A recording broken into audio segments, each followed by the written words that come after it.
Speaking to me a little earlier.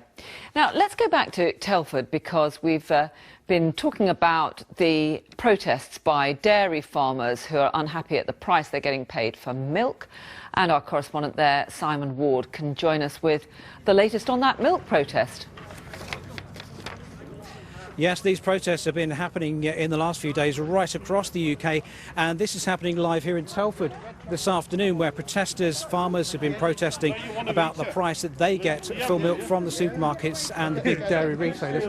And they're giving away the milk here in Telford at this major Asda store. They've been buying up the milk and giving it away to members of the public who happen to be here today. We'll see if we can get to speak to one of the protesters in a minute. They're filling up the trolleys. They've called it the Milk Trolley Challenge, and they've been videoing that right across the UK, buying up milk and taking it to the counter.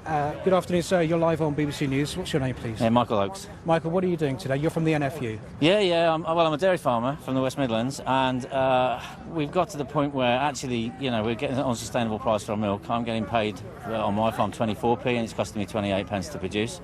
So we actually thought, well, we're going to go along to the retailer. Asda doesn't have a sustainable milk pricing policy for its milk. So we've been in, we've actually bought the milk, and we're going to give it away to the consumer and explain why we're actually giving it away. Are farmers going out of business, though, due to the lower cost of milk? Yeah, I mean, they are, literally. There's sales booked. If you speak to the auctioneers that usually sell farmers' cows, they've got more sales than they actually dare say.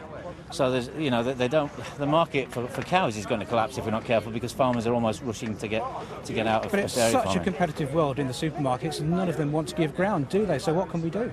I mean, what we're trying to do is, what we'd love is a retailer that actually values our product. They're racing to the bottom. There's this race to be the cheapest to sell milk, and actually we as dairy farmers are the casualty of that.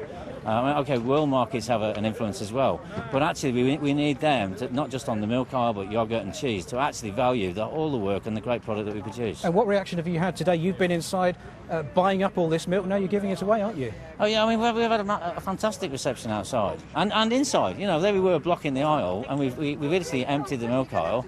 And people were actually, we really support you.